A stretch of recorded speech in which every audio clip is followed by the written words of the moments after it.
அப்பனே முருகா, ரொம்ப நாளாச்சு நம்ம சந்திச்சு. உங்ககிட்ட கோரிக்கை மனு கொண்டு வந்து ரொம்ப நாளாயிட்டு.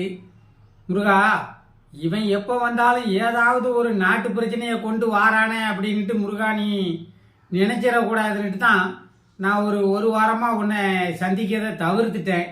ஆனால் இப்போ தவிர்க்க முடியாத காரணத்தினால மீண்டும் நான் உங்ககிட்ட ஏற்கனவே நீ சொல்லியிருக்க, ஏப்பா உனக்கு ஏதாவது ஒரு பிரச்சனைனா நீ என்கிட்ட வா, நான் பார்த்துக்கிடுதேன் அப்படின்னு தான் முருகா நீ சொல்லியிருக்க.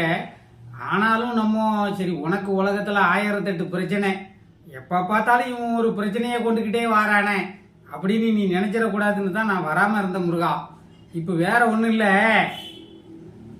இலங்கை தமிழர்கள் இங்கே நம்ம இந்தியாவில் அகதியாக இருக்காங்கல்ல தமிழ்நாட்டில், அந்த இலங்கை தமிழர் அகதிகள் முகாமில் கஞ்சா கடத்துறாங்க, பெரிய பெரிய செல்போனெல்லாம் வச்சுக்கிட்டு நல்ல சொகுசாக வாழுதாங்க அப்படின்னு இந்த சவுக்கு சங்கர் அண்ணன் சொன்னார்.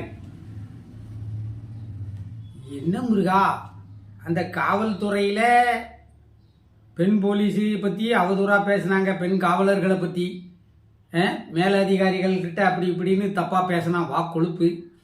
சரி முருகா, அதெல்லாம் அரசாங்கம் இப்போ கைது பண்ணியிருக்கு. இப்போ என்னமோ உள்ளே போட்டு பொம்பளை போலீஸ் போட்டு அடின்னு அடிக்காங்களாம் வைக்காங்களாம். மேலும் 4 கிலோ கஞ்சா 2 கிலோ கஞ்சான்னு பேப்பரில் படித்த முருகா.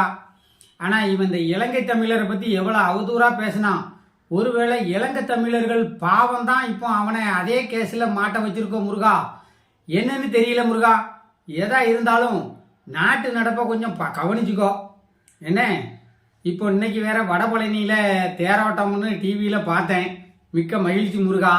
வடபழனியிலலாம் போய் உன்னுடைய வைகாசி தேரோட்டத்தை பார்க்கறதுக்கு எனக்கு யோகம் இல்லை, வழியும் இல்லை. அதனால் நான் இங்கேருந்தே வணங்கிக்கிட்டேன் முருகா. இன்னைக்கு அந்த வடபழனி தேரோட்டம் சந்தோஷத்தில் நீ என்னுடைய கோரிக்கையே மறந்துடாத.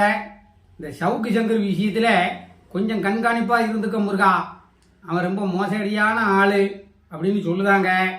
என்ன முருகா, பார்த்து சூதானமாக அவன் விஷயத்தில் ஒரு தீர்க்கமான முடிவு எடு முருகா. மிக்க மகிழ்ச்சி, நன்றி முருகா. அடுத்த கோரிக்கையில் சந்திப்போம். வணக்கம்.